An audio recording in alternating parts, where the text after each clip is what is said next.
In the remote coastal fringes of northern Alaska, a brief window is opening.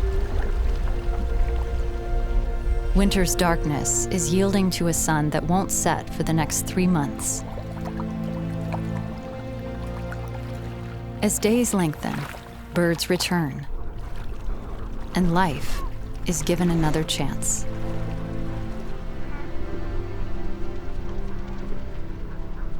Eiders, traveling more than 1,000 miles from wintering areas in the Pacific, are impatiently pushing north to breed.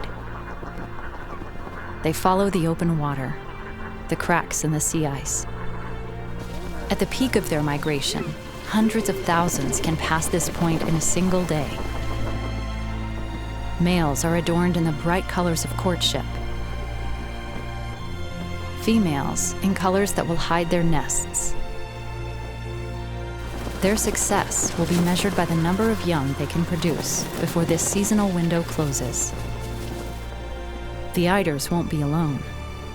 Dozens of other species and millions of individual birds are coursing northward from distant parts of the globe, making their annual return to the lands where they were born.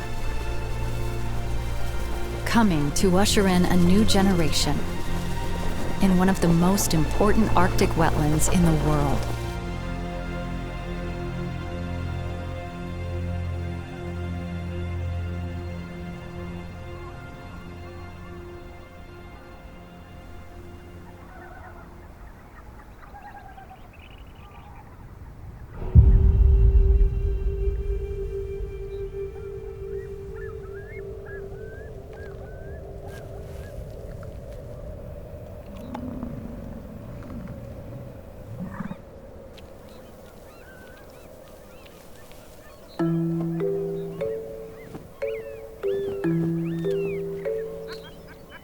After traveling great distances to Alaska's northernmost wetlands, the first order of business for most birds is finding a meal.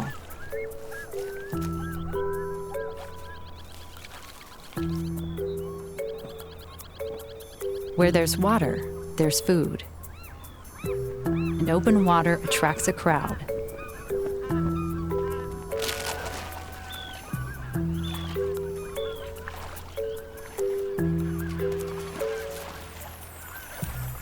The Teshekpuk Wetlands provide something for everyone.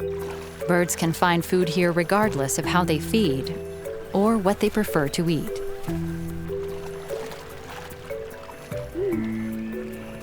Greater white-fronted geese work the exposed tundra to get at the nutritious roots of grasses and sedges.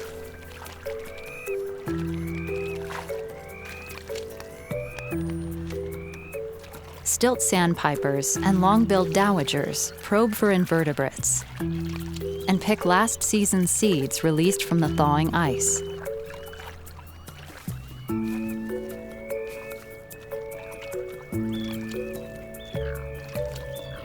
And Pacific loons pursue fish along the open edges of tundra ponds.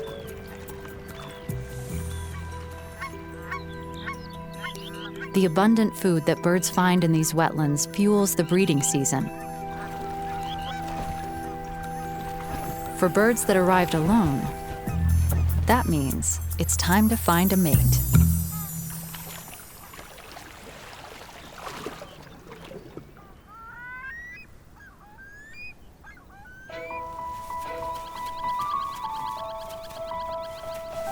Standing about 4 inches tall and weighing no more than 6 nickels, this male semi-palmated sandpiper has flown from the northeast coast of South America to the very same territory he held last year.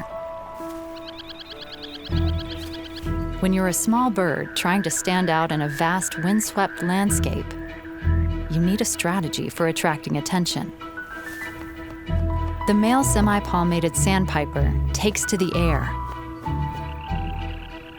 He'll spend nearly 4 hours a day in flight, fluttering above the tundra, vocalizing a constant stream of gurgles and trills that advertise his presence. If this sandpiper is lucky, his mate from last year will find him, and they'll nest again.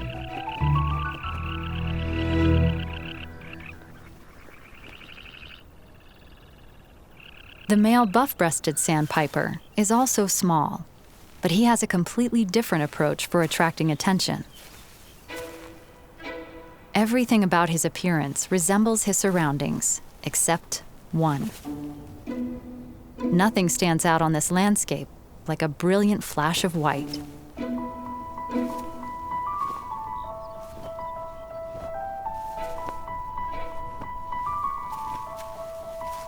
His relentless wing waving advertises his presence to passing females.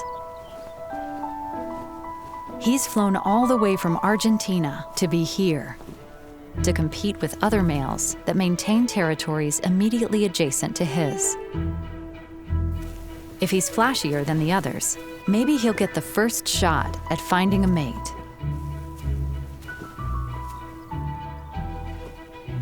When wing waving doesn't do the trick, he turns it up a notch. Maybe getting off the ground will get him noticed.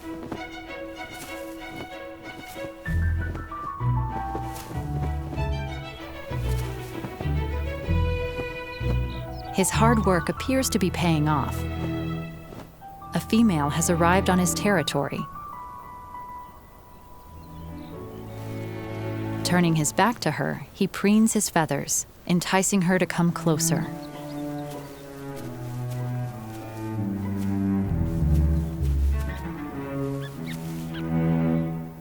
When she's close enough, the real show begins.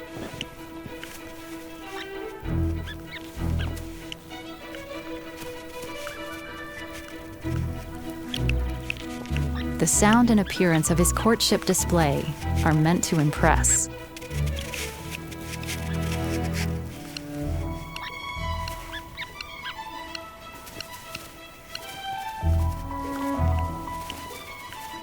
She carefully inspects every detail until she's made her choice.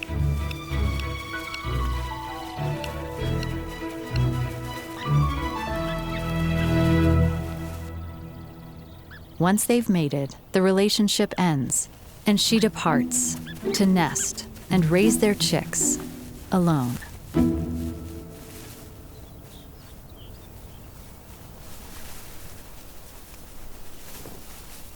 Shorebird nests are exquisite.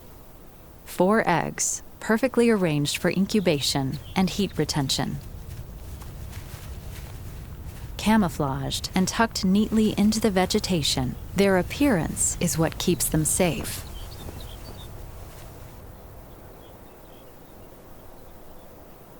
From above, the bird and nest are a perfect match for their surroundings.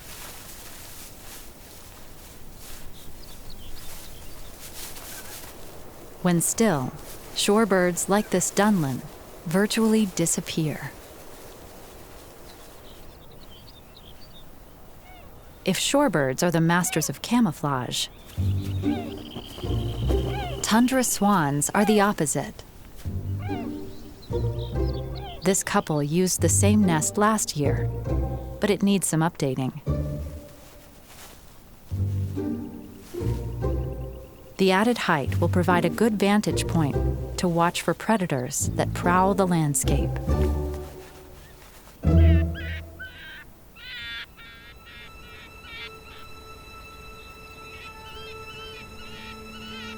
Birds of the Arctic aren't just faithful to their nests. Many are faithful to each other. These tundra swans are lifelong mates, returning each year from the marshes of Chesapeake Bay to the very piece of tundra they have occupied for years. King eider pairs will often establish a nest in the female's place of birth. While she's producing eggs, her mate will remain close by, guarding her so she can feed and rest undisturbed. And long-tailed Jaegers spend 10 months at sea before reuniting each year on the tundra to nest and raise their chicks.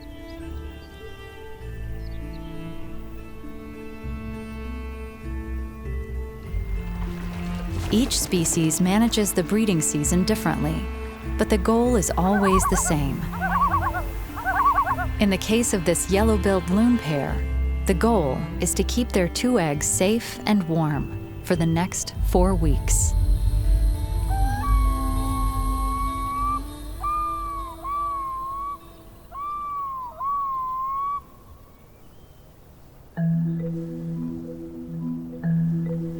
It's difficult to overstate the extent of wetlands on Alaska's Arctic coastal plain. Lakes, ponds, rivers, and wet meadows form a mosaic of tundra habitats that are irresistible to bird life. Located between the Brooks Range to the south and the Arctic Ocean to the north, the Arctic coastal plain stretches for hundreds of miles across northern Alaska. Underlain with permafrost and sitting less than 100 meters above sea level, the region is more water than land. The expansive wetlands, concentrated around Teshekpuk Lake, are especially productive for bird life, with some of the highest known densities of breeding shorebirds anywhere on Earth. Birds fan out across this landscape and nest here in astonishing numbers.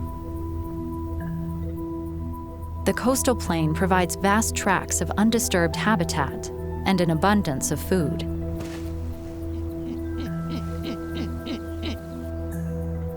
Summer produces an explosion of insect life and plant growth. And 24 hours of daylight provides the opportunity to feed around the clock. The abundant resources fuel a short but rapid reproductive season, drawing millions of birds from around the world year after year.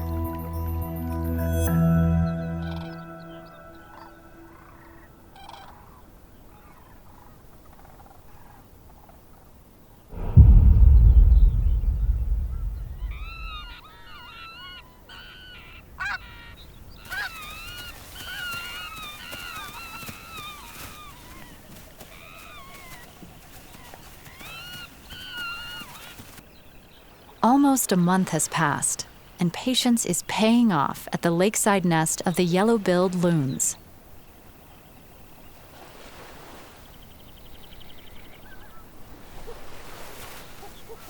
Being a good loon parent means providing a steady supply of fish that are just the right size for your finicky chick.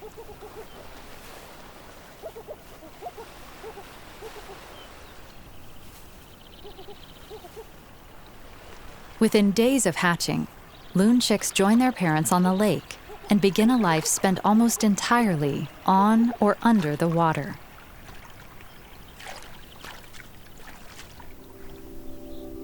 All across the tundra, the landscape is becoming a nursery for hungry baby birds.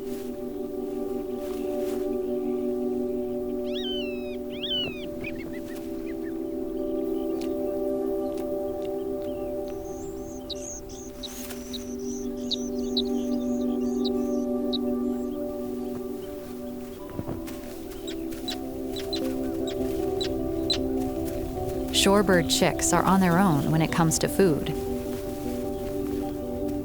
Within hours of hatching, they begin to explore the tundra around their nest in search of their first meal. They won't stray too far at this point and still rely on their parents for warmth and protection. Most have only 2 months before they'll need to be strong enough to make their migration south. If one thing's for certain, it's that chicks born on Alaska's Arctic coastal plain have a long way to go.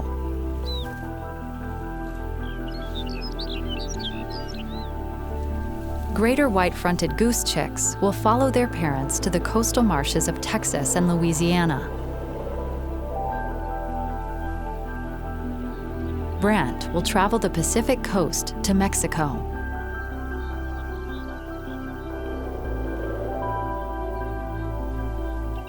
American golden plovers, pectoral sandpipers, and buff-breasted sandpipers will spend their winters in Argentina and Uruguay.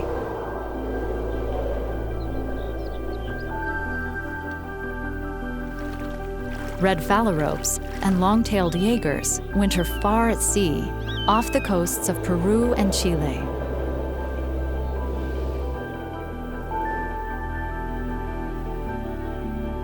Dunlin, red-throated and yellow-billed loons will return to the coasts of China, Japan, and Korea.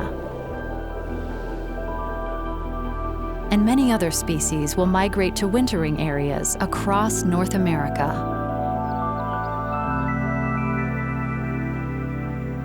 But perhaps most remarkable are the bar-tailed godwits.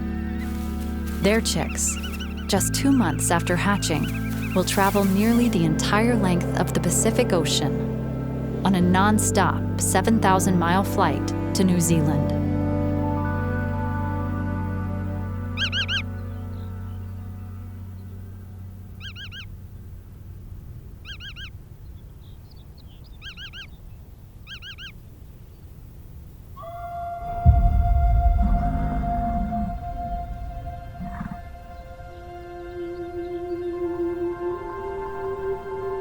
While most of the U.S. is enjoying the last warm days of summer, the window for bird life is rapidly closing in the Arctic. Red phalaropes are gathering on the Arctic coast, preparing for the next 9 months at sea. The last remaining family groups of geese are waiting for just the right winds to usher them south. And young Arctic terns are about to embark on a journey that, over their lifetime, can take them the equivalent distance of traveling to the moon and back.